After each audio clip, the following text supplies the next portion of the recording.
Today we have one of the most iconic starter Pokemon and one of the most iconic Pokemon period, having achieved that status ever since it debuted in the original Pokemon games, Pokemon Red and Green. Yes, that's right, not blue, but green, which was the original Japanese release. It's why the remakes are Fire Red and Leaf Green, not Water Blue or whatever. Anyway, other than its appearances impressively adorning box art, the Venusaur line has long since been favored for its appearances in the anime. Ash's Bulbasaur was a hugely popular fan favorite, with Vine Whips and Razor Leafs that regularly transcended the physical limitations of the type chart. Plus, let's be honest, didn't all of us at one point name our Venusaur Brute Root after seeing it in the original Pokemon movie? Your fake Venusaur can't beat my real one, right, Brute Root? Even though it loses to the OP clone Venusaur, it stuck with us. We've got a lot of competitive history to go over today, so without any further ado, let us ask the question, how good was Venusaur actually?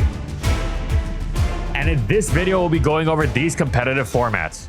Venusaur's Psychic and Blizzard weaknesses alongside its lack of threat potential pretty much automatically disqualified it from the first generation of OU. It had some nice tools, yes, like its Stab Auto Crit Razor Leaf from a solid base 100 special and a Sword Stance boosted Hyper Beam. The problem, if you're going to use a Grass Poison with these traits, you're actually going to use Victory Bell every single time. Its Razor Leaf hit equally hard and its Hyper Beam hit much harder with a whopping 23 more base attack than Venusaur. Plus, this wasn't even Victory Bell's main strength. That would be the controversial, arguably broken Wrap, something Venusaur did not have access to. Venusaur also lacks Stun Spore, and Victory Bell loved the option of spreading paralysis. Now, Venusaur wasn't the worst thing you could bring to OU, but there's a reason it wasn't actually used or even considered in serious play, and was only ever acknowledged as a gimmick you would bring because you were really attached to Bulbasaur growing up or something. Venusaur was UU for quite some time, but it was completely and utterly outclassed, because guess who else was in the tier?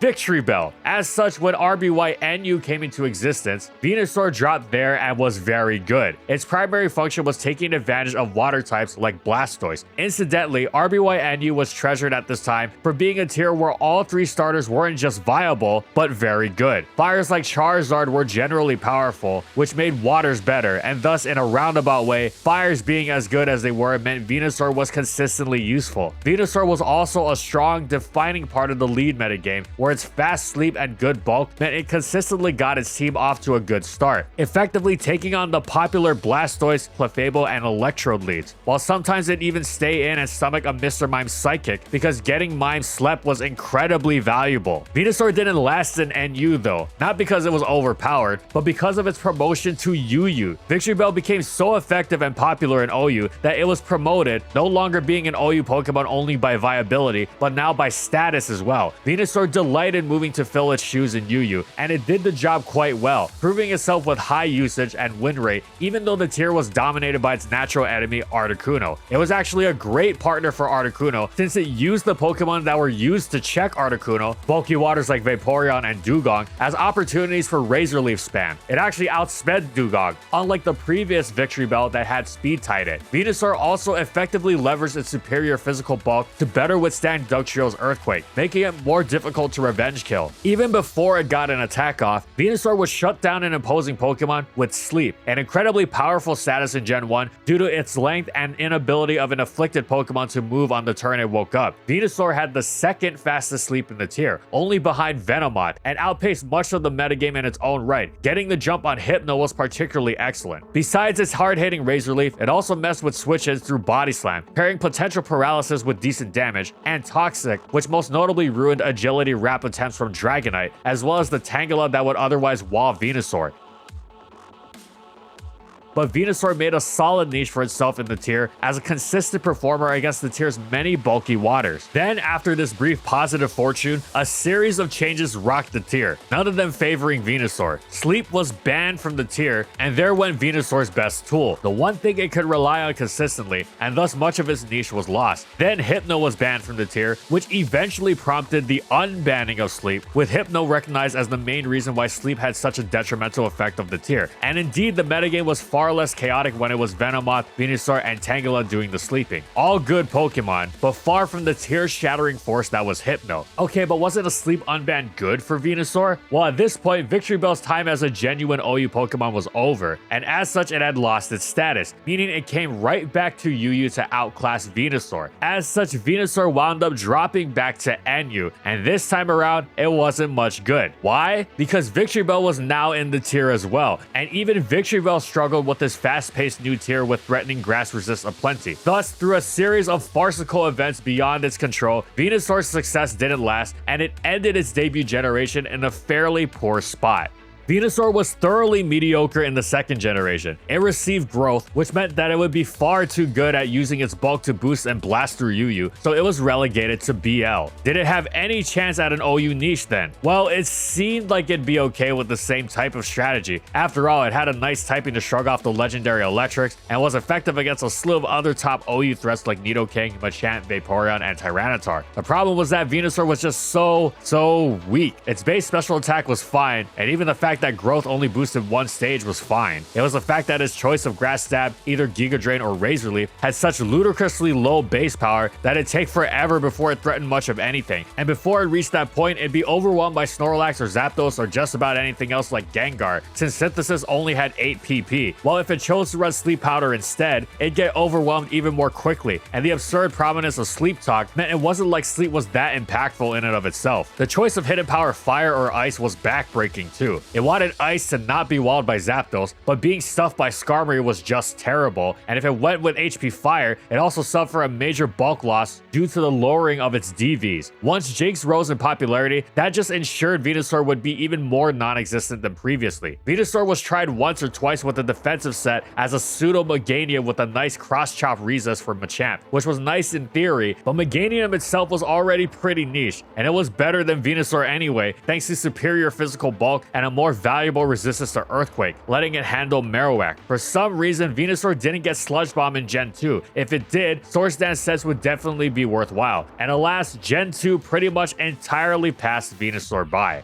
Things finally went right for Venusaur in Generation 3. The Leech Seed buff meant it now had access to one of the best moves in the game, and it went hand in hand with its ability to dish out Sleep. And Sleep Talk no longer calling Rest Recovery meant its Sleep was much more effective too. The only type immune to Leech Seed's effect was Grass, and guess what? For those, Venusaur packed an amazing new toy, Stab Sludge Bomb, which also brandished a nasty 30% poison rate for even more status passive damage. It was far too good for UU, but this time OU viability was well within its grasp. The tier was usually dominated by the go-to grass and one of the best Pokemon full stop, Celebi, who loves spamming Leech Seed itself, especially alongside the newly buffed Spikes and permanent Sandstorm. Now, Venusaur couldn't match Celebi's all-around excellence, but it carved out a serious niche for itself thanks to Sleep Powder. Venusaur was no gimmick. Sure, you couldn't slap it on every team, but it was used at high-level play because its play pattern of shutting something down with Sleep into throwing out Leech Seeds was among the most irritating in the game and was absolutely incredible for setting tempo early on. Venusaur was actually quite a good lead because of how well it led off against common variants of Zapdos, Tyranitar, Suicune, Metagross, and Skarmory. This is an absolutely incredible matchup spread, with Salamence being the only common lead that scared it out turn 1. Celebi wouldn't want to switch in to block Venusaur's Leech Seed either. It'd have to do so after Venusaur had already slept something else if it didn't want to be easy bait for Venusaur's teammates, or even Venusaur itself, as Venusaur's commonly carried Stab Sludge Bomb threatened the daylights out of Celebi. It was also an excellent move for pressuring other common matchups, or switches like Zapdos, Salamence, and Blissey. Early Venusaur often ran Razor Leaf for the high PP and solid crit rate, but eventually it shifted to Giga Drain for the slightly higher damage and the burst of recovery, reinforcing how deceptively difficult it could be to KO. HP Fire was a great choice to chip away at Metagross, Jirachi, and Skarmory, but if these steals were dealt with, as they often were on the Skarmory Magneton teams Venusaur wound up finding itself performing on most consistently, then Venusaur could slot in Roar, which made it even more devastating, as along Spikes and Leech Seed, it was already a switch move forcing Nightmare, and this exacerbated things wonderfully. At first, Venusaur was largely focused on bulk, but it eventually got faster and faster to outrun offensive Suicune, and this took its game to the next level, giving it more and more opportunity to fire off its sleeps and leeches, and stabs even at low health. As such, Venusaur was one of the best BL Pokemon to use in Gen 3 OU.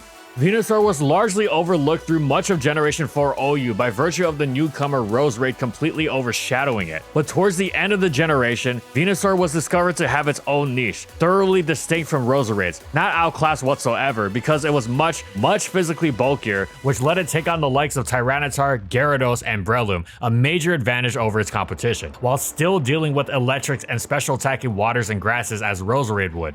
In these early stages, Venusaur often paired with its best friend from UU, Milotic, another rising star, and the two took on a great deal of the metagame, beautifully anchoring the balanced teams they were used on. Once again, Venusaur used Sleep Powder and Leech Seed to great effect, while also brandishing new tools like Sludge Bomb coming off of its far superior special attack stat in the light of the new physical special split, as well as a much improved grass stat in the hard-hitting Leaf Storm, capable of thrashing something like offensive Suicune even after a Calm Mind boost, especially if Ice Beam knocked Venusaur into Overgrow range. Grass Knot was also a solid alternative for consistency against T-Tar and Gyarados, though it meant Venusaur struggled against substitute variants of Rotom Appliance. Venusaur was a legitimate part of many great teams, used to success at the highest level of tournament play for many years, one of the best non-OU Pokemon to use in OU, both specially and physically defensive sets shining. Some players even used Lead's physical defense Venusaur to totally dominate Machamp Leads. Then Clefable began dominating the tier, Venusaur's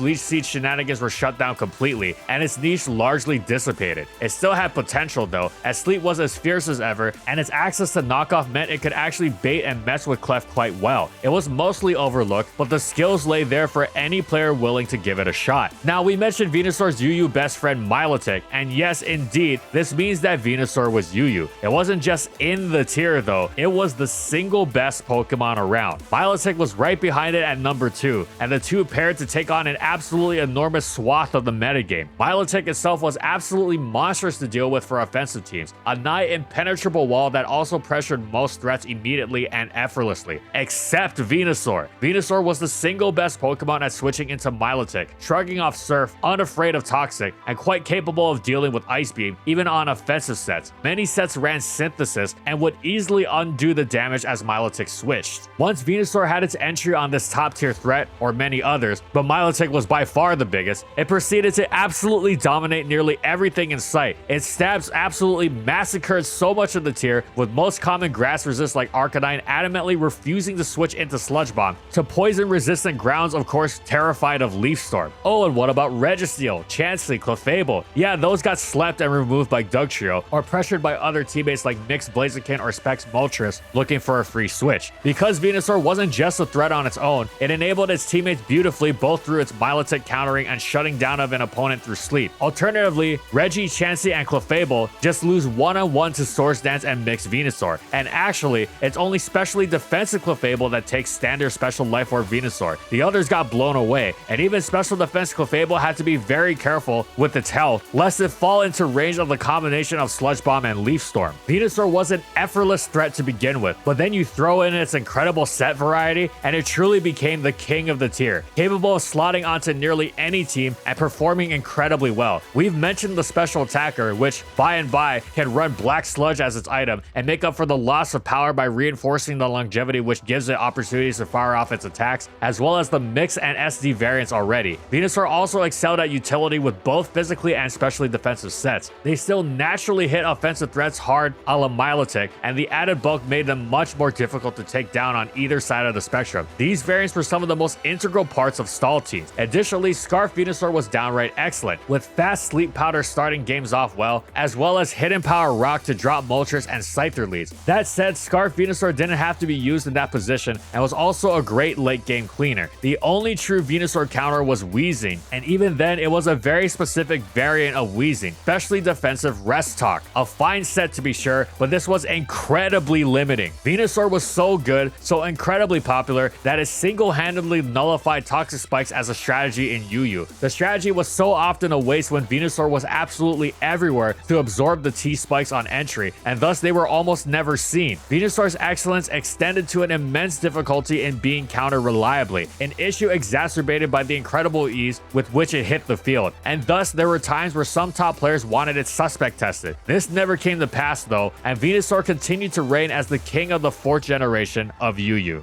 Generation 5 bestowed upon Venusaur the Chlorophyll ability, and seeing as Permanent Sun was making its OU debut, Venusaur rocketed into OU proper for the first time ever. It was the Sun Sweeper. Yes, there was Volcarona, and there were other Chlorophyll users like Lilligant and Sawsbuck, and even things like Flame Charge Heatran and Scarf Victini and Darmanitan, but Venusaur was it. Well, at first it was Blaziken, but that got banned pretty quickly on account of being absurdly broken. And then Venusaur was it. The best Sun teams ever were never seen without it. It was too good, single-handedly justifying the use of Sun with how effortlessly it converted a Wand Weather War into a Wand Battle. Venusaur was an utter terror in Sun, especially with the help of its teammate Dugtrio to remove Heatran. Yes, Venusaur could run Earthquake, but it was generally a waste, especially when its move pool was overcrowded for options already. Those options, by the way, absolutely killer. Sleep Powder was nightmarish with Generation 5 sleep mechanics, and Venusaur's best set didn't even run it. Growth had been buffed to boost both attack and special attack in Gen 5, unless it was in the Sun, in which case it gave both stats +2. While the prospect of mixed attacking seemed appealing, Venusaur was at its best when going pure special, and it reveled in basically having received Nasty Plot alongside 3 attacks: Grass Stab, Sludge Bomb, and HP Fire. In Black and White 1, the Grass Stab was Energy Ball since Giga Drain was incompatible with Chlorophyll, and this was already terrifying, but then in Black and White 2, Giga Drain became available, and Venusaur wound up out healing its own Life Orb recoil with its own boosted attacks, making it even scarier. This was also a major change because it meant the Blobs, Chansey, and Blissey couldn't beat it anymore, as Venusaur would siphon their health for itself and beat them after 3 growths. Yes, Sleep was nice, but you'd also have to choose between dropping growth and having coverage issues, and Sleep was generally overkill when a +2 Life Orb Venusaur was smashing pretty much everything in its path. It could and sometimes did mix it up though, in addition to running Sleep Powder and 3 attacks, or occasionally tossing HP Ice in the mix, which were devastating against teams with Dragonite and Garchomp as anti-stun measures. A particularly effective alternative Venusaur set was Subsea, which was like a terrifying cross between Jump Pluff and Shaman Sky, except it was far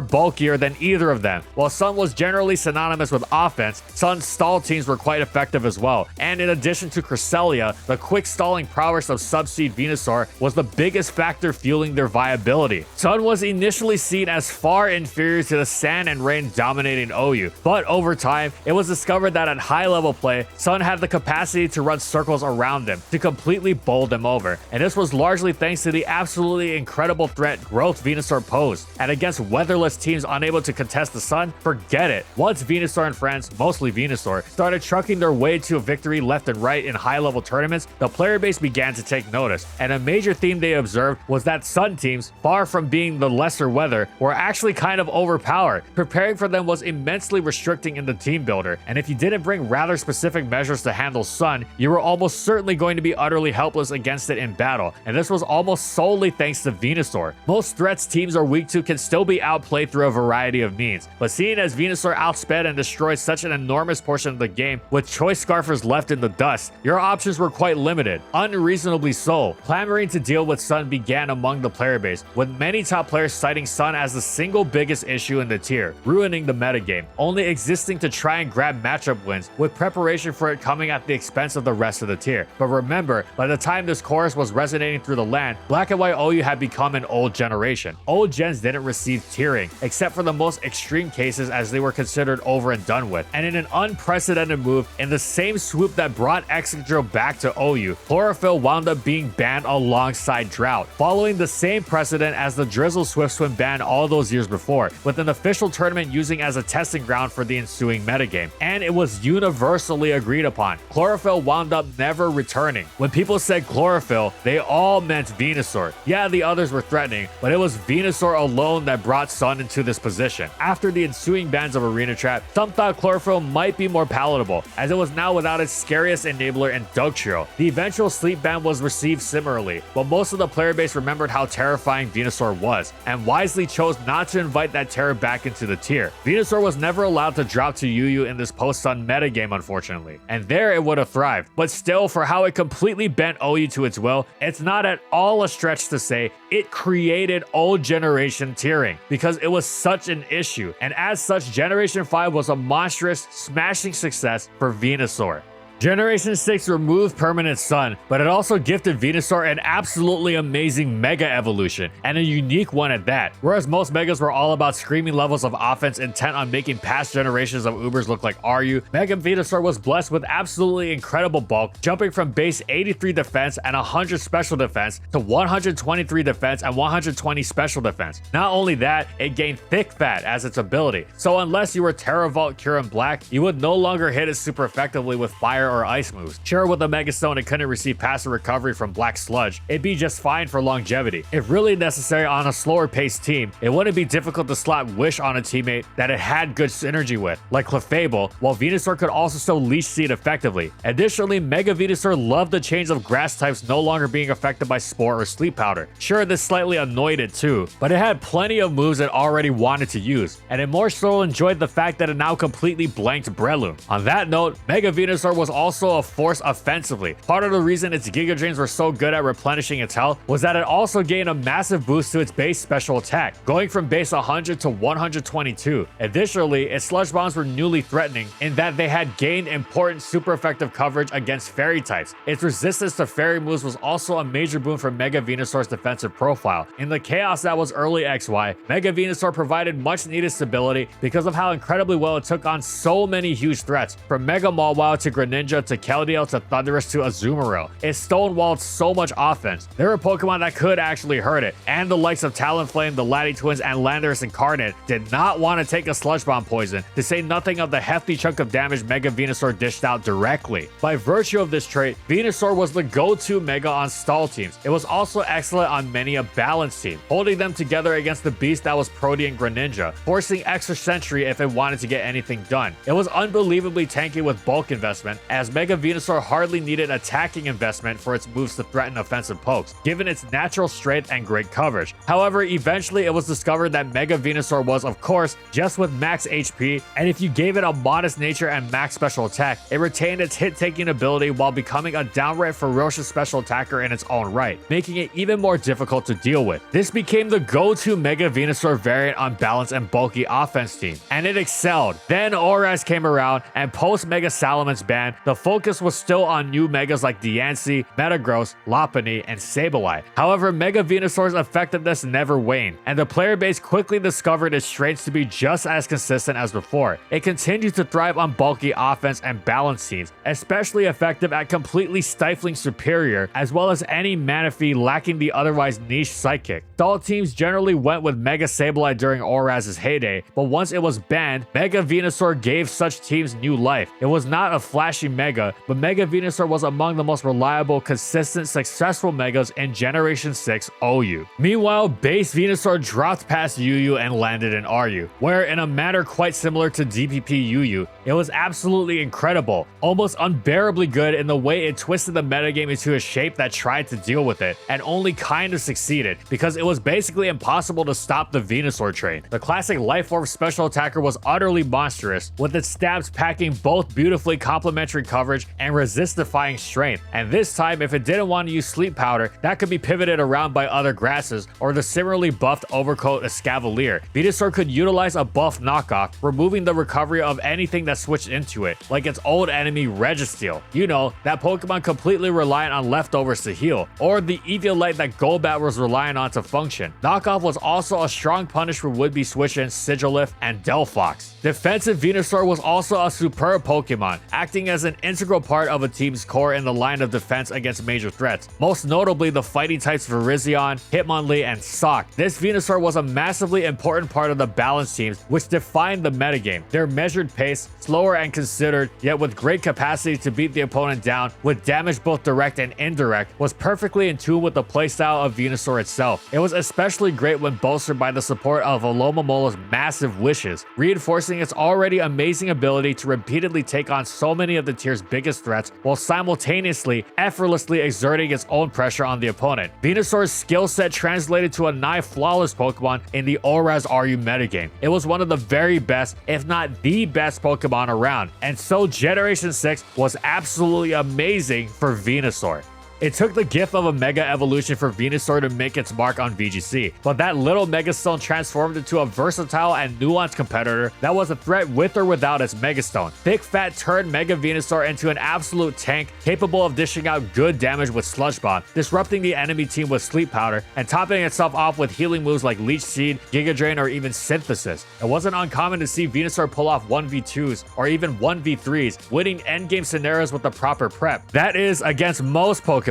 What made Venusaur so interesting was the lopsided matchup spread it had against the rest of the metagame. You see, 2014 had the big three Megas, Kangaskhan, Mawile, and Charizard Y. And while Mega Venusaur did well against pretty much every other Mon that wasn't a flying or psychic type, the big three just had too much power for it to sustain through. Mega Venusaur was a win con in its own right, except against the most powerful Mons in the format. So if you were relying on it, you better have a good game plan to handle those threats. Garchomp and Rotom Wash were very frequent partners. Both had good matchups against the big three, and Rotom Wash in particular could form a Fire, Water, Grass core, often with another Pokemon which, well, let's talk about it. Sure, Mega Venusaur could function solo, and sure, quite a few players used the Toad all on its lonesome to good success. Solo Mega Venusaur put up good results even early on in the format, when Tony Xiong placed 3rd at the Salem Regionals and Colton Liebert took 7th in Long Beach. But Venusaur was often at its most fearsome when paired with its fellow Gen 1 starter, Mega Charizard Y, because sure, Thick Fat was a pretty great ability, but so was Chlorophyll. With Zard Y by its side, Venusaur went from a slumbering tanky behemoth to the fastest thing on 4 legs, and then it could go back again. See, this was in the days before open team sheets, meaning when you saw a Venusaur and a Charizard on the enemy team, you knew that Venusaur was probably going to be faster than you, but you didn't know if it was gonna suddenly Mega Evolve. With Chlorophyll, Venusaur boasted Sleep Powders at a speed faster than every other unboosted Mon in the format, making it a stupendous facilitator for Zard Y's firepower. It's hard to overstate just how annoying Sun Boosted Sleep Powder can be, even if it's only 75% accurate. But here's the thing, Venusaur could come in with Charizard and still Mega Evolve. Dual Mega Teams were a concept from the start of the format, and spoiler alert, they persist all the way through Worlds, but you would usually only bring one Mega to each battle. Venusaur was unique in that it could serve as the team's primary Mega or Charizard's best friend, all while using the same build. Honestly, it was probably one of the most dynamic uses of Mega Evolution around, capable of inspiring multiple levels of 50-50s in one battle. First, you've got to guess if it's even holding the Mega Stone. If Venusaur wasn't holding a Mega Stone, Life Orb, Focus Sash, or Wide Lens might change how the entire matchup is played. If it was holding a Mega Stone, you'd have to prepare not to be walled by it. But just because it was holding a Venusaur right, didn't mean it had to Mega Evolve. You could never forget about the Chlorophyll boosted Sleep Powders, which it would likely have regardless of its ability to Mega. And the trader could likely use both of these modes in the same best of 3. Players cottoned on to the strength of Venusaur from the very beginning. Remember that Long Beach regional where Colton Liebert took 7 with solo Mega Venusaur? Well, Omari Travis and Gavin Michaels both used Venusaur alongside Zard to go 1st and 2nd. Sun boosted Sleep Powder was as strong as it was rage inducing, which is why true forward-thinking innovators use things like Swords Dance Petal Blizzard Venusaur at that tournament to get 27th place. I wonder why that never caught on. Venusaur continued to establish a strong presence throughout 2014's regional level competition. It wasn't uncommon to see 1 or 2 of them in top 8s alongside the Kangaskhan's and the Mawilds. In Orlando, Matt Sorbry and Steven Morioka both made top 8 with Venusaur, while in the Asia Cup, Bicho pioneered Protect Less Synthesis Mega Venusaur, a move that made opponents rip their hair out just when they thought they had the battle locked up. Some players even had success experimenting with Venusaur alongside other Mega Pokemon. Randy Quao, ever the innovator, notched a silver medal in Seattle by reuniting it with its other console starter. Chip Across the Third 2 used it alongside Kangaskhan for a 2nd place regional finish. Caleb Ryer tried it with Lucario. Blake Hopper and Chalky Horstein both top cut regionals with Mawile, and still solo Mega Venusaur and Venusard continued to thrive, as evidenced by players such as Andrew Burley and Eduardo Mendez. Some players even used Charizard to bluff Sun, then pulled the rug out with a hashtag Venusaur sweep. Max Douglas, Seattle 4th placer, wrote about this very strategy. Venusaur appeared in top cuts at about a 50-50 rate with or without Zard, and then 50-50 Mega even in the Zard teams. That's versatility. Even its moveset started to become more unpredictable, with Leaf Storm rising in popularity to get one-hit KOs on Rotom Wash, and Hidden Power Fire making the odd appearance to handle Steel types. By the time 2014 Nationals rolled around though, people knew what to expect from Venusaur. Sure, it was a versatile Pokemon, but its power level just couldn't match up to the big three, and many turned up their nose at using a Mon whose primary job was a 75% accurate move. Players were instead focused on dealing with the real problem, Kangaskhan, leading to a rise in Pokemon like Aegislash, Clash, another one of Venusaur's most loathed teams. The agreed upon consensus was that Venusaur was good, but not great. Early national results seemed to confirm this. Venusaur had some good results. Zacharias Dom took 6th in Germany with Zard Y, while Florian the Flow Werdick brought a new type of Sun Bluff to the table with a Zard X team for a 10th place. Venusaur was absent from the UK Nationals top 8, though it did have some top 16 placements, and in Australia, Dane O'Meara locked in the only national wins for Venusaur on a hyper-offensive Sun team featuring Solar Power Heliolisk. And then US Nationals came. Sure, only one Masters Venusaur player made top 8, but 8 different players in top 32 used Mega Venusaur, making it the second most used Mega in the tournament and putting it at 21.74% usage overall. This was a huge surprise, especially since the game was revolving around Kangaskhan, Venusaur's worst matchup. Those players who succeeded with Venusaur had robust anti-Kang plans, such as top 8 finisher Gavin Michaels, who used Synthesis Mega Venusaur alongside a Mega Lucario designed to handle Kangaskhan. Venusaur also performed above expectations against Mawile and Charizard Y, as it could potentially just sleep powder its way through iffy matchups. Here's an interesting stat. 8 teams made top cut at US Nationals using 2 Megas. 6 of them had a Venusaur, and only 1 of them was a Venusaur Charizard team. Rashawn Shakar, Randy Quaw used manual Sunny Day Venusaur and Mega Blastoise. Alec Rubin used Mega Tyranitar, and Jonathan Rankin and Brian Jens used Venusaur alongside Kangaskhan. It makes sense when you think about it. Venusaur was a very self-sufficient Mega, but his matchups were drastic, either incredibly strong or weak. Build a strong core of other mons and then let Venusaur do its thing, hard-walling rain or punishing teams with no flying types or Kangaskhan. It could also still function in Sun even if you had no Zard, the enemy's Sun. Having a Venusaur in Team Preview meant opposing Zard players had to think twice about their own speed tiers. There were also 3 players who made top 32 with Venusaur as their only Mega: Evan Delingianis, Jason Fisher-Short, and Jason Ihakona.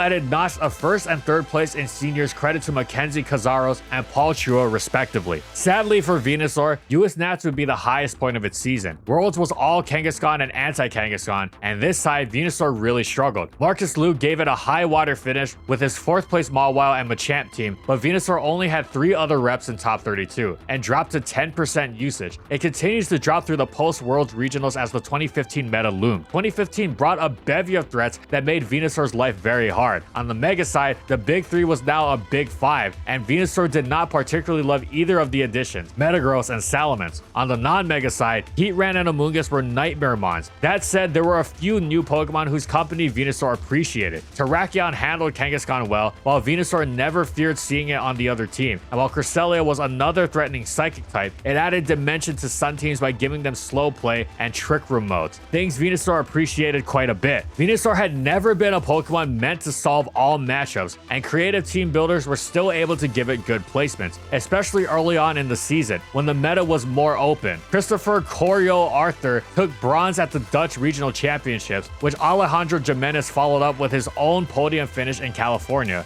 where Naraz Bashir took 7th on a non-Zard team. Carl Concepcion and Wolf Glick gave Venusaur its first regional wins of the format. Carl used a neat Trick Room Cresselia Chandelure team, while Wolf put his patented defensive play to use with prankster Mega Bandit. Miguel used it as a solo Mega in Mexico City, while Jerry took it down to Georgia alongside Mawile. Venusaur was honestly in a pretty similar position as the year prior. Definitively not a top tier Mega, but good enough to be in top 8s consistently, as evidenced by all of these players. While you could expect it to do much of the same thing it did in 2014, there were some changes. Leech Seed went up on Mega Venusaur, while Sleep Powder became more exclusive to those in the Sun, and players experimented with more coverage like Hidden Power Ice or Landorus Therian and Megamance. Venusaur was absent from top 16 at both US and UK Nationals, but it did have some presence in other regions. Sean Ronzani and longtime Venusaur fan DeFlo both secured 5th place finishes with solo Mega Venusaur in Australia and Italy respectively, but its best performance was in Germany, where it had 3 of the top 16 placements courtesy of Christopher Schumacher, Luca Breitlich Paz, and its greatest hero Marcus Steffen, the lone successful Venusaur player at Nats. who took home gold. But as the chalk composition started to take form, Venusaur's chances of good worlds dwindled. A comp with Kangaskhan, Heatran, and Amoonguss was its worst nightmare. With that, it's hard to call Venusaur's performance at Worlds a quote-unquote disappointment. Gennaro Vallejo and Luca Britlig Paz both placed top 16, and for such an unfavorable meta, we'll take that. Gen 6 was a VGC debut Venusaur could be proud of, and while it never quite broke through the highest levels of the meta in comparison to other Mega Pokemon, it was undeniably one of the most interesting users of the generational gimmick. Mega Evolution was a mechanic that was intended to bring nuance and a moment-to-moment decision making. Instead, it was often the case that hitting the big glowing button was a no-brainer. If Kangaskhan was the poster child for what Mega Evolution ended up as in reality, a massive boost of power that pushed some monsters into the stratosphere, Venusaur was the beacon of what it could have been. Although relying on sun-boosted sleep powder to win was maybe a little annoying.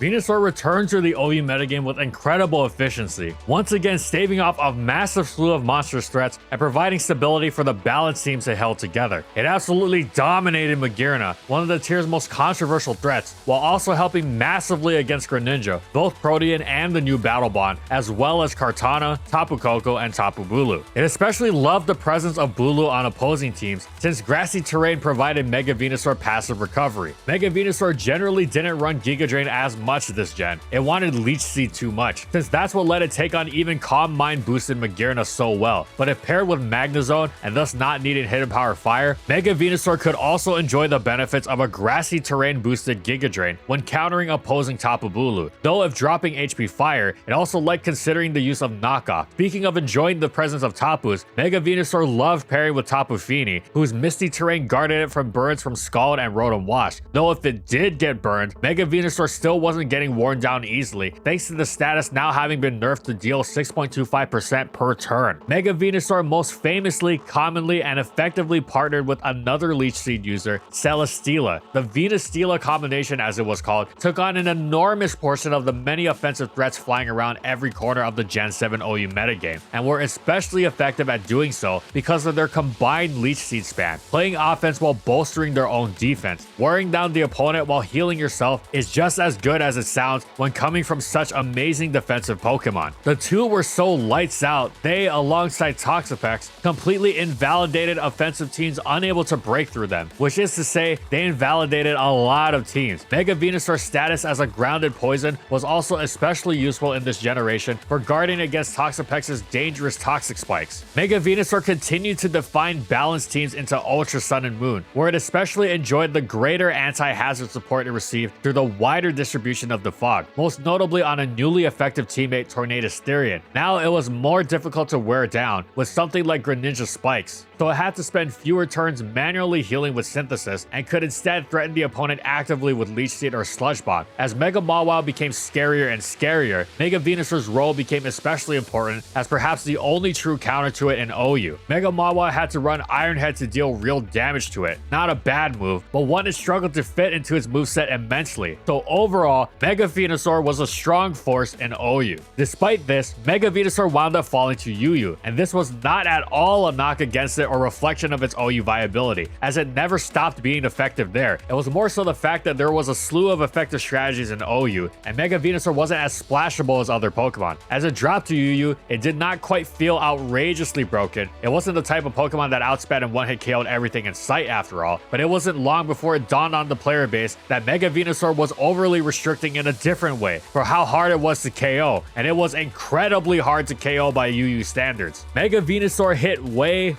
too hard. The few Pokemon that threatened it, like Latias and Togekiss, did not want to take Sludge Bomb, especially Togekiss, and even quote-unquote threatening Mega Venusaur didn't mean a one-hit KO or even close, which meant things could get out of control quickly. Negotiating against Mega Venusaur was brutal, since wrangling a Pokemon that actually forced it onto the battlefield against it was a task of Herculean difficulty, and actually withstanding its hits wasn't the easiest thing in the world either. Mega Venusaur was completely unafraid of UU standards like Mega Altaria, Scizor, Hydreigon, and Terrakion, and quickly had the metagame in a vice grip. The player base, unwilling to put up with it further, banned it to borderline. Finally, Mega Venusaur even had a small niche in Ubers. Its ability to stifle the commonly spammed Toxic was paired with the ability to check common variants of monstrous threats in Xerneas, Marshadow, and Primal Groudon, while brandishing the ever excellent Leech seed. Of course, the opportunity cost of using Venusaur as your Mega was much higher in Ubers, and it was quite a specific choice, only really seen on occasional balance teams, but the niche was there. Base Venusaur returned to RU, but it was much more specific in this new power crept version of the tier. It was now used as a Sun Sweeper alongside Ninetales and its Drought. It was potentially incredibly threatening, especially if it opted for the immense burst of power provided by Gracium Z, and Gracium Z was especially strong if powering up Solar Beam. Plus, it gave Venusaur extra utility outside of Sun, since Z Solar Beam turn Bloom Doom would ignore the charge turn. Overall though, it generally stuck with good old Life Form Giga Drain. The thing was that while Venusaur was very scary in the Sun, it wasn't much of a threat outside of Sun, and over-relying on the fragile Ninetales to maintain Sun was difficult, especially since Ninetales' best sets ran Firium Z or Choice Specs, not the Sun extending Heat Rock. You were taking one of the scariest Pokemon in the tier, Ninetales, and giving it a worse set. It was worthwhile on occasion, and Ninetales was generally going to be more consistent alongside more self-sufficient grasses like Roserade and Virizion. Still, Venusaur had its place, and it was an utter terror if it got going. And overall, Generation 7 was another massively successful one for Venusaur.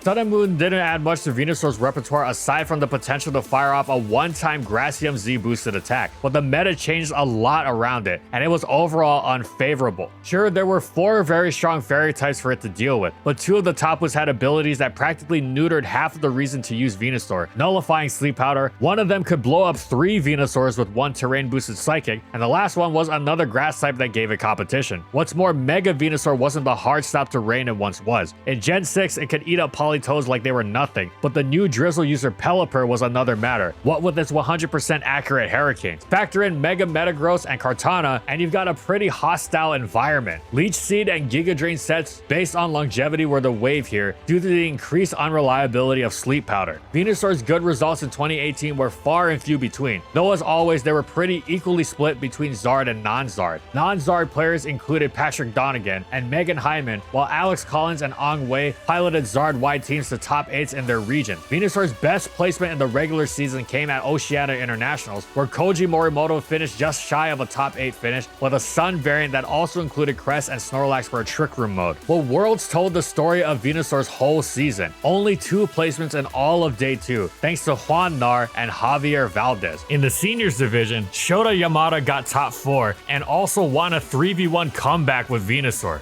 You should totally check it out, it's quite epic. As for Masters though, we can at least highlight Javier's team here. While Zard and Lander Styrian were expected, his remaining 3 Pokemon were Nihil Eagle, Celesteela, and Rhydon, showcasing a new take on Sun and pairing Venusaur with yet another unkillable stall user. Like a weeding sprout through concrete, Venusaur found a way to recover from his dismal 2018 season in the restricted meta of 2019. It shouldn't be hard to understand why. It got a chance to play alongside the best Sun setter to ever exist, Groudon. Now keep in mind that the 2019 season was split into 3 different formats. The first of them disallowed Z moves, Mega Crystals, and Primal Reversion, was called the Sun series, but as we've come to expect from Venusaur, it thrived in the Sun. Venusaur was a natural support pick for any Groudon team, and Groudon teams were good. Venusaur's ability to exert sleep pressure from the word go put a large team building burden on opponents, forcing them to bring safety goggles or grass type to handle Venusaur. Alongside Groudon, Xerneas was one of the best Pokemon in the format, a situation Venusaur was more than happy to handle, as it could either deal big damage via Sludge Bomb or potentially halt Xerneas' Geomancy setup in its tracks with Sleep Powder. Venusaur possessed the unique distinction of being able to hit all of Groudon, Kyogre, and Xerneas super effectively with its stab. While not entirely unique, I guess you could use Amoonguss or Victreebel, but yeah, stick to Venusaur. Speaking of Amoonguss though, a common partner for Xerneas, it did nothing to dissuade Venusaur, who could only be swayed from its course by non-grass redirectors. Gone was the versatility of its old days. Venusaurs of the Sun series all had about the same moveset. In addition to Sleep Powder and Sludge Bomb, Grass Knot took the place as a mandatory grass move of choice due to Groudon and Kyogre's heavy weights. The last move was either Protect or HP Fire, which let Venusaur exert pressure on Amoonguss, Solgaleo, Kartana, and Bronzong. The overwhelming item of choice was Focus Sash, an extra degree of safety necessary to keep Venusaur's role as a disruptor intact. Sun Sleep Powder teams often do well at the beginning of a format anyways, when game plans are more linear. If you don't quite know what's good yet, chances are a very fast sleep powder is alright. That said, Venusaur did extremely well in the Sun series, even considering the start of format bluff. At Philadelphia Regionals, the late Angel Miranda took third with a team that would come to be the meta-defining mode for Sun. Venusaur alongside Groudon, Xerneas, Incineroar, Heatran, and Kartana. And Noshikar took 6th with a non-Sun Venusaur team, saving his as a countermeasure to other Groudons. But the real story here was the usage down the table. 5 players used Venusaur in top 16,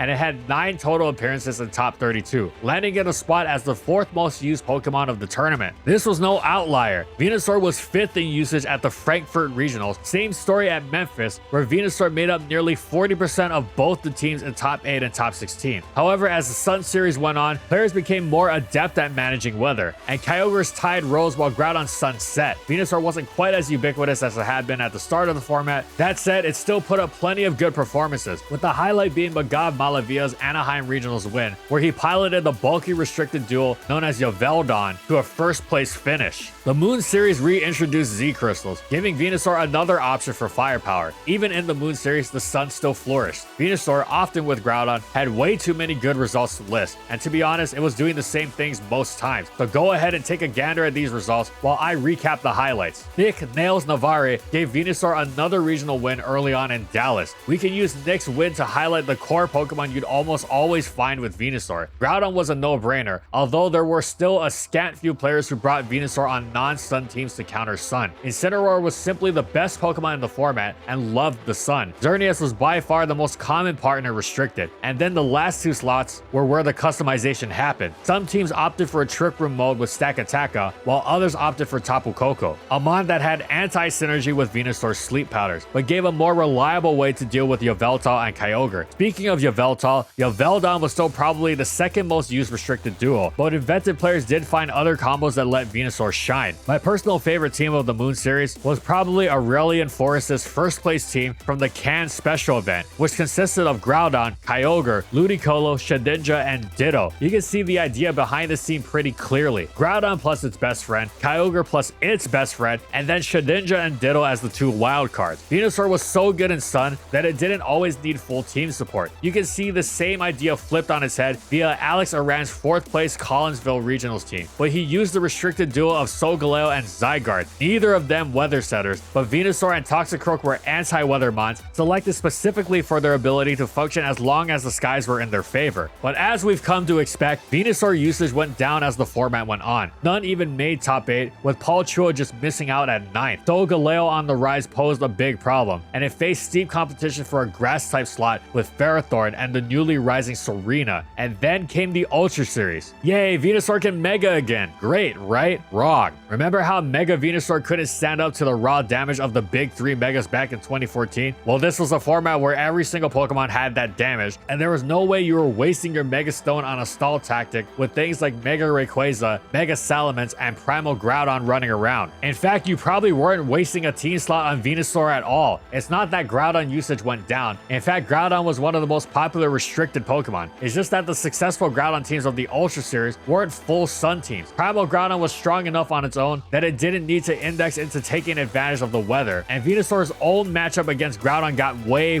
worse. That additional fire typing pretty much ruined any plans to knock one out with a Grass Knot. With Mega Rayquaza starting to dominate the format, you were hard pressed to find a moment where Venusaur could get much done. You were probably going to fire off a single sleep powder and then die. Do you really want a mon to be one walking 75% chance of nothing more? Venusaur's usage plummeted, where once it was top 5, now it was rare to see even a single Venusaur in top cut. Shoutouts to the brave soldiers who did. Brandon Meckley finished 16th at the Hartford Regionals with a Zernodon team, and Carlos Lanquinao actually managed to give Mega Venusaur a top 16 placement at the Santiago Regionals on a Kyogre Yveltal team of all things, leveraging bulky offense alongside partners like Mega Scizor, Tapu Koko, and Alolan Raichu. Come Worlds, Venusaur had already disappeared entirely. The lone Venusaur representative at Worlds was once again Brandon Meckley, who managed a very respectable top 16 placement with the same team he'd used at Hartford. Even Brandon knew his Venusaur was an oddity. In his team report, he calls it out as probably the only reason anyone clicked his report in the first place. It was a pretty solid Venusaur, all things considered. Max speed, max special attack, 2 attacks, sleep powder, and protect. Gracium Z boosted Leaf Storm had a decent chance to kill standard primal sets, making Venusaur a very specific but sometimes very effective matchup tool. But Venusaur ended the format format as it often had before. Strong at the beginning, wilting in the sun as time went on. Surely this will be the last time that happens, right?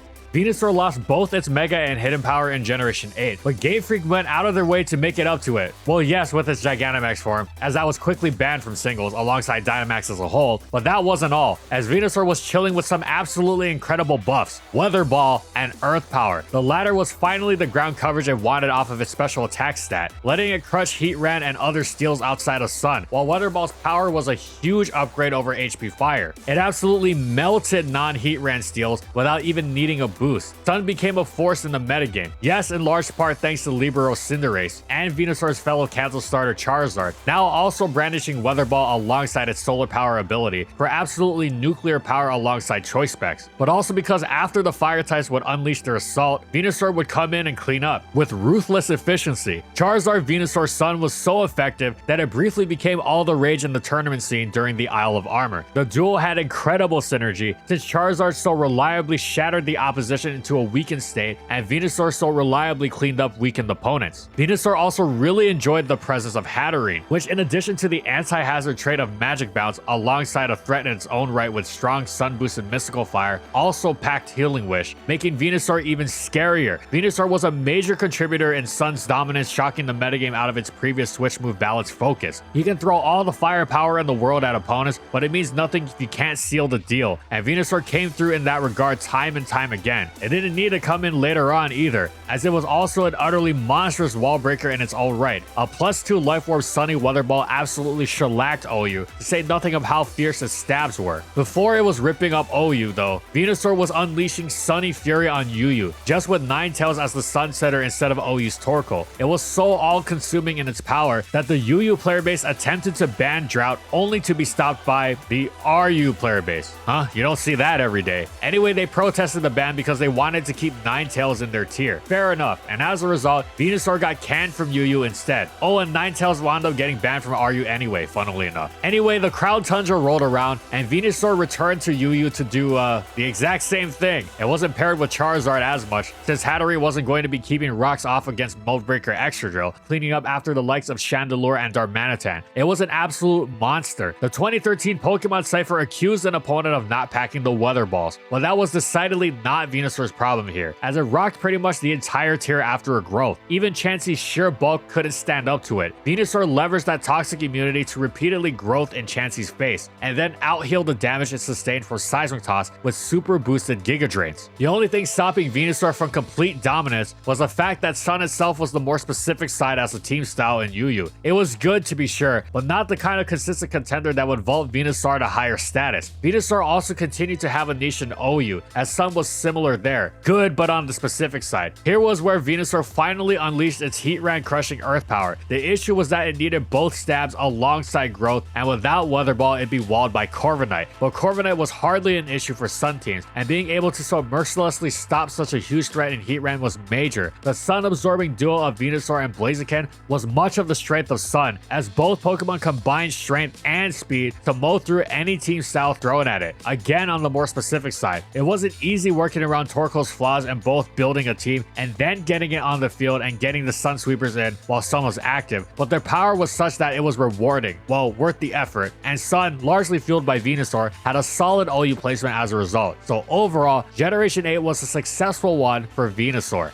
In return for a largely unchanged Gen 7, Venusaur got a few new toys to play with in Gen 8. The most immediate buff was his access to Earth Power, a coverage tool that patched up offensive Venusaur's most glaring weakness, an inability to hit steel types. But Venusaur might have benefited even more from the generational mechanic. Gone was Mega Venusaur, gone were Gracium Z Leaf Storms, instead we have Dynamax. And while Venusaur emerged as a potent Dynamax user in its own right, leveraging a mix of tankiness and power that fit the mechanic well, it was best when shutting down the opponent's Dynamax. Most Gen 8 VGC battles were determined by who made better use of those 3 precious turns. If you're spending a few of them asleep, well, it might just be GG. With Torkoal as his new Sunsetter of choice, Venusaur was an immediate threat to any opposing Dynamax user. Most players used Leaf Storm as their grass move of type, which provided more power for max moves while circumventing the downside. That said, it had enemies to contend with, especially early on in the format. Togekiss in particular was a real bugbear, able to redirect sleep powers and threaten Venusaur offensively. Incineroar was was another threat, and Venusaur didn't really appreciate the wealth of hard Trick Room teams, which shut down its biggest asset, its speed. Malmo, the first regionals of the format, showcased the lay of the land. While Venusaur didn't make top 8, it did sport an eyebrow-raising 27.2% usage, the 4th highest in the tournament. You may have caught my drift on this earlier, but Venusaur players were, well, not always the most respected. Sleep has some counterplay, but not much, and we all know the salt that could come from getting hit by a 75% move. Venusaur was powerful but inconsistent. As competitive play moved online for Series 4, Venusaur received a slight indirect buff in the guise of an old friend, Charizard. Charizard had established itself as a major threat from the very beginning of the generation. At Dallas Regionals, where Aaron Traylor's G-Max Wildfires incinerated its competition, but in Series 4, it was granted access to solar power, taking its already overwhelming damage to obscene levels, and reuniting the old Venusaur Sun Core, albeit now with Torkoal as a 3rd member. Series 4 didn't have many tournaments, but Venusaur finally managed to crack top 8 at the Victory Road Maid Challenge, where it took 4th, 5th, and 6th place. Mega Venusaur be damned. Gigantamax Venusaur is where it's at. Venusaur took a page from its buddy Charizard's book to learn G-Max Vine Lash, and that residual damage gave Venusaur the consistency it was missing. Now it could both be an anti-Dynamax mon and a monstrously powerful abuser of the mechanic in its own right. Kohei Sakurai immediately showcased Venusaur's new independence from Sleep Powder, where he won the Japan decisive battle with a Venusaur that didn't use the move at all, instead opting for 3 attacks and protect. However, it wasn't all upside for Venusaur. It had new competitors to face down, as Rillaboom gave it stiff competition for the grass type slot, and Colossal, while weak to earth power, could outpace it and outdamage Venusaur once its steam engine was procced. Venusaur was a major threat, but it wasn't dominating the metagame. Series 7 brought old threats like Celesteela and introduced new problems like Galarian Moltres, but it also gave players a chance to show off what Venusaur could do. Nick Navarre, David Kodesh, and Sean Ronzani all qualified for the Players Cup 2 with dual Sun Trick Room teams using Venusaur for their fast mode, but at the actual Players Cup, it was Davide Carrare who placed 2nd with Venusaur and Torkoal alongside nullifying Gas, Weezing, and Regigigas. Most Venusaur at this point didn't use Protect at all. It was impossible to pass up the coverage, and Sleep Powder turned into Max Guard under Dynamax anyways. It was Series 8, however, where Venusaur really stepped into the sun. A blistering sun courtesy of good old Groudon. Series 8 marked VGC's first ever solo restricted format, and Groudon was certainly among the top dogs, even with other very powerful actual dogs running around. Venusaur filled a very important role in these teams, primary Dynamax user. See, Groudon might be strong, but it didn't love Dynamaxing all the time because that meant it lost out on the spread damage from Precipice Blades. Venusaur in turn lost out nothing from Dynamaxing except for the ability to Sleep Powder, which depending on how you looked at it, wasn't that bad since you got Max Guard instead. If you look at the top 8s of Victory Road's online circuits, you'll see that they're littered with Venusaur teams, often in first place, as in the case of Jose Rodriguez or Yosuke Takayanagi. Yosuke also showcased a second type of Venusaur team that you should remember, Dual Weather, using Kyogre alongside Torkoal. Nothing shows just how strong Venusaur was like the Victory Road Winter Circuit Finals, where it took all 3 of the podium spots and made up 5 out of the top 8 teams. In this case, only 2 of the Venusaurs were alongside Groudon. The other all paired with Torkoal and Zacian, including Kevin Salvado's winning team, which also brought Zard to the party. Kevin gushed out Venusaur's power in his team report, complimenting its ability to punish would-be bad matchups like Incineroar and Rotom through Vine Lash's continued damage. His Venusaur also demonstrated a new adjustment, Weather Ball. Weather Ball gave Venusaur an adaptable coverage that threatened Zacian, opposing Venusaur and Celesteela, all of whom were big problems otherwise. Venusaur continued its rampage through the Players Cup 3 qualifiers. In the Players Cup NA, 9 of the top 16 teams used Venusaur, more than Zacian. A full 6 out of the 16 globally qualified players all used Venusaur, and when the actual event rolled around, Venusaur once again took all 3 top spots. Before we move on, I'll point out a few other adjustments that Venusaur players were making. Most Venusaurs did the same thing, hit hard, go fast, and threaten that ever pesky sleep, but the item choice was as variable as it had ever been. Life Orb started out as the most common, but Cobra Berry was on the rise. With Max Airstream being so strong, Venusaur had a lot of flying moves to watch out for. Focus Sash was less popular than before since Venusaur was often Dynamaxing, but it was still a very viable option. Leonardo Bononomi, the Players Cup 3 runner-up, used it, and then when it came to moves, you had so many options. Sleep Powder was a must, as was a grass move, but what grass move? Did you want the slightly extra damage boost of Frenzy Plant, which could net you important KOs? Was Sludge Bomb worth it to boost your own Venusaur further, or did you prefer the wider coverage of Weather Ball and Earth powers. Venusaur was a mon with options, and options are scary to deal with. These options were made slightly less threatening by the emergence of something totally new to VGC: open team sheets. The Players' Cups, due to their online nature, all were the first tournaments to allow what is nowadays standard, but this was more buff than nerf for Venusaur because you knew what the opponent's items were. Gone were the days of sleep powdering into safety goggles or Lumberry, which had once made the already risky move a downright gamble. It was about as favorable an environment as Venusaur could ask for. Venusaur had to take a step back for Series 9, which once again disallowed restricted Pokemon. That said, it was still a frequent sight in top 8s, just with Torkoal instead of Groudon. Again, too many results to list, so take a look here. Kobaberry was standard by this point, but we have to give a shout out to Japan Nationals runner-up Rinya Kobayashi, who used weakness policy Venusaur. While Rinya hypothetically could self-proc with Mamoswine Ice Shard or Porygon's Ice Beam, Venusaur's natural bulk allowed it to often tank hits and dish out damage in return. Keep Rinya's name in mind, as he's going to be important later, though not for the reason you might think. Kevin Salvado used his own weakness policy Venusaur to place 4th at the Players' Cup 4, utilizing Grimmsnarl's dual screens to add an additional level of safety, and Venusaur once again dominated the top 8 of a tournament at the Asia Players' Cup, though it missed out on a tournament win. Series 11 reintroduced Venusaur's #1 partner Groudon, and it immediately shot back up to the top. The Pokemon Global Exhibition was an 8-player invitational featuring the champion of each region, some of the best players in the world. What did those elite players do? They all used Venusaur. 6 out of the 8 teams were Venusaur teams, including places 1 through 5, all of which it paired with Zard. We are so back, baby. Moreover, the top 4 teams all used different items. Leo Bononomi ran back Sash, and Korean champ Won-Sik Jung brought a rare Assault Vest Venusaur to the table. He wasn't the only Venusaur without sleep powder. Enrique Grimaldo's weakness policy used Protect for more chances to proc its item. And finally, Renzo Navarro represented the standard Kobaberry set. Venusaur continued to top tables when Joe Ugarte and Emmanuel Briganti took home 1st and 2nd at the Victory Road Series 11 Challenge, both using weakness policy, showing how popular the item had become in a short amount of time. With screen support, you didn't need Koba, and the boost gave more power than Life Orb without the damage drawback, potentially freeing up the item for your other Dynamax candidates. Players were investing more bulk into Venusaur at this point to ensure it could lift things like Landorus Therion's max airstream and then fire back. More than ever, Venusaur was presenting opponents with the same 50-50s it had back in its VGC debut. Attack it and risk giving it a boost in Dynamax. Don't attack it, risk taking Vine Lash residual damage, or it might not even Dynamax and just fire off a sleep powder. This was the strongest Venusaur had ever been in its history of VGC competition. But with the new year came new changes. As players slowly returned to in-person competition, they also had to adapt to a new format, double restricted. Series 12 was the format Worlds would be played on, and suddenly Venusaur had a lot of competition as a damage-dealing Dynamax user. The main problem Venusaur had to contend with was the new restricted duo of Kyogre Zacian, or Swordfish. This de facto meta-leading team, a composition, had no place for Venusaur. Players started to prefer Rillaboom, who could threaten Kyogre without Dynamaxing, or Amoonguss, capable of supporting his teammates. In the past, Venusaur could perform admirably against either Zacian or Kyogre, firing off Max Flares or Vine Lashes as it pleased, but the combination of both was a real problem matchup. It now had to rely on Max Quake to hit Zacian in case a Kyogre was lurking in the back. Venusaur also had to contend with a new Sun team on the block, one in which it somehow had no place. Remember Rinya Kobayashi? He had popularized the new archetype of Rinya Sun, a beautifully built team that proceeded to show up throughout all of Series 12. Rinya's team had many Pokemon who used to be Venusaur's allies: Groudon, Zacian, Incineroar, Charizard, and Grimmsnarl, but there was a new mon that took its place: Gastrodon. Venusaur had been replaced as a stop to rain. This team was popularized in North America by Chongjung Peng when he used it to annihilate the Salt Lake City Regionals, an event where not a single Venusaur made top cut. Of course, not everyone ran Rinya Sun, and Venusaur continued to show up in top 8s around the world. It just wasn't quite at the same frequency it had been a few months prior. Gavin Michaels won Vancouver Regionals with a Groudon Lunala team, but he was the only Venusaur user in the top 16. Venusaur peaked in usage just before Worlds. In Milwaukee, it was on 5 of the top 8 teams, including that of winner Zhang Ji, and Venusaur put in its best performance to date at the 318-person North American Internationals in Columbus, Ohio. Previous Venusaur tournament winner Zhang Ji Uchi and Joseph Ugarte both made top 8, and James Evans won the whole thing with a Groudon and Calyrex Shadow Rider team. Venusaur showed up 7 times in the top 32, sometimes even on Kyogre's Zacian teams. Maybe for once it would truly perform at Worlds. Alas, it was not to be, and while it had placements in the top 32, Venusaur failed to crack the top 16 at the World Championships. A fair amount of Groudon teams did finish high, but they simply didn't have room for Venusaur anymore. Consider the components to most Groudon teams, and it becomes clear why. A second restricted mon is mandatory, and Incineroar is functionally an auto-include. Charizard provided more damage than Venusaur and access to max airstream, and when you have Charizard, you almost have to include Grimmsnarl to keep it safe. The last slot? Well, it's gotta be your solution to the rain matchup, but Venusaur simply wasn't the best Pokemon for the job anymore, what with Gastrodon and Regieleki being available. Once more, Venusaur had put up an incredible run for most of the season, only to fall at the final hurdle. So why does Venusaur have this pattern? Well, there's a few theories. For one, Sleep is a fairly straightforward strategy that can exploit unprepared players and teams without a solid answer. It does well at the beginning of formats, but in recent years, Venusaur can also blame the trend of shifting formats throughout a season. In both its strongest incarnations, Venusaur can function with or without the power boost, using Sleep Powder and the generational mechanic to create a mix-up that demands respect. Will I Mega and lose my Chlorophyll? Will I Dynamax? When it gets power creep, it loses out on a whole side of that equation, becoming predictable and weaker than its competitors. It only provides the one form of utility, and while it's strong, it's also unreliable. Will Venusaur ever win Worlds? It could, sure. Just make sure you hit every single Sleep Powder, or use Swords Dance Petal Blizzard. Probably not the second one.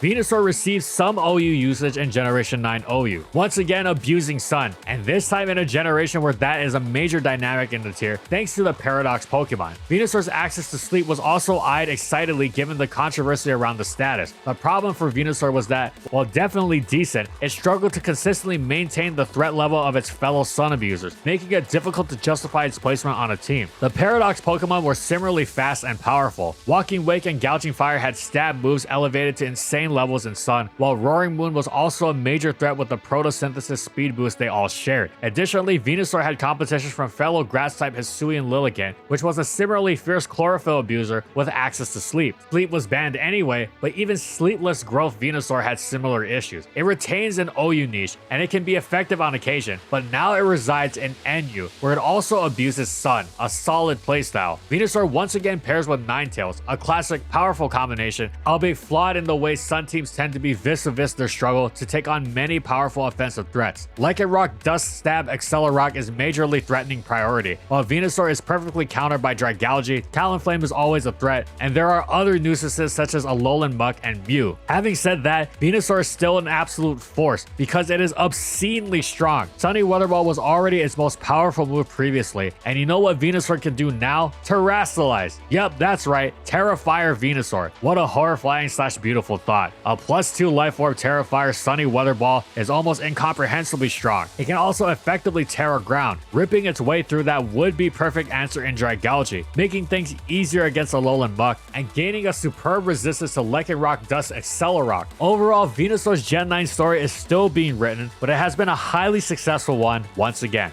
While Venusaur was a menace in Sword and Shield, shifting forecasts have rendered it a rare sight in Generation 9. Venusaur wasn't allowed to bask in the sun until the Kitakami DLC released, and the format shifted over to Regulation E in 2024. Now, you might think that Venusaur would immediately synergize with the past Paradox mons, photosynthesis users who also appreciated sunny weather. However, Sun was in an iffy spot even prior to Venusaur's arrival, unless your name was Joe Ugarte, that is, who made his Jump Pluff Sun strategies work for most of 2023. But the immense power creep of Regulation F made including a Pokemon like Torkoal a tall task, especially when Incineroar was often competing for the fire type spot and Urshifu Rapid Strike was popping up everywhere. What's more, Venusaur itself faced stiff competition for the grass type slot, what with Pokemon like Amoonguss and Rillaboom's dominating the format. Amoonguss's popularity throws a real spanner in Venusaur's game plan. So many teams you go up against might be packing safety goggles or a Terra Grass to dodge spores, totally nullifying the fast class disruption that makes Venusaur what it is. Some brave souls tried to make Venusaur work over Regulation F. Its most common team comps featured Torkoal as a Sunsetter along with the obvious Flutter main pick, and an additional Photosynthesis abuser like Walking Wake, Raging Bolt, or even Great Tusk. Michael Dubel and Marco Ziavis made Day 2 at regional level events with their Venusaur teams, each of which packed some unique options. Marco brought the standard Covert Cloak to handle fake outs, but packed his Venusaur with Grassy Terrain and Acid Spray, rendering it a full enabler for his Raging Bolt, Flutter Mane, and Great Tusk. Michael, on the other hand, went for full offense, dropping Sleep Powder entirely for 3 attacks. Philip Isak managed Day 2 at the EUIC with a Venusaur that struck the balance between the two, packing Covert Cloak, Sleep Powder, and its own mix of 3 attacks, as well as a stellar Terra type to pack more punch. Regulation G has been even less kind to Venusaur. It doesn't appreciate the Miraidon Electric Terrain, Glacial Lances, and Pelipper Hurricanes that populate the single restricted format. Many players would rather opt for Amoongus's bulk and consistency in such violent conditions. Plus, with the fraud-on allegations seeming more accurate by the day, it's lost its usual partner in crime. Now, Koraidon may seem like an acceptable alternative, but the most successful Koraidon teams so far have opted for speed control on their grass type via Whimsicott, who shores up its poor base stats with its unparalleled utility. And with a glut of safety goggles, Amoonguss, Rillaboom, and Whimsicott around, it's hard to see a niche that Venusaur could fit into for Scarlet and Violet. Maybe if it had been legal earlier in the format, but many Pokemon's dreams have died on the backs of ifs that never were.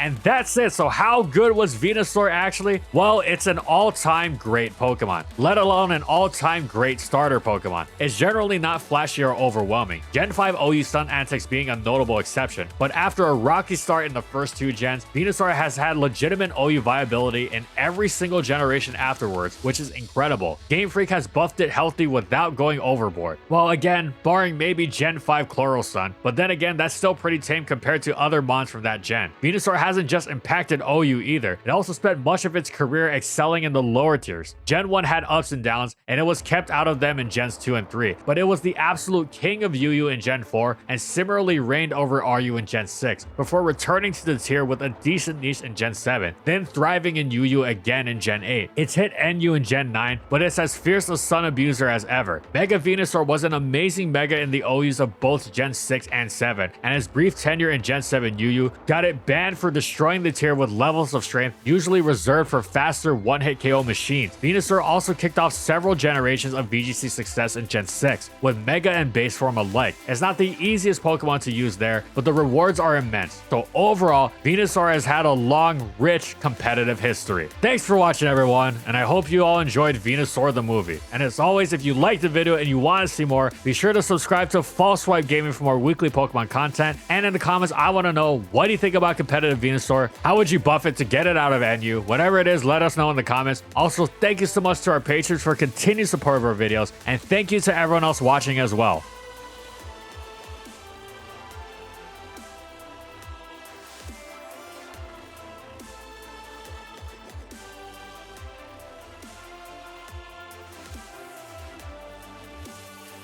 And thank you so much to our Platinum tier patrons. Thank you so much to Raven Daytona Ring, Sorazan Croxon, Stoneface Colin, Bingleton, Ray, Daniel Isbeast, Glitcherton, Alex Sabo, Funky, Skylaria, and Chica Chihyo for their support of our videos. And follow my crew on these social media platforms. And that's all I got. See you next time, everyone.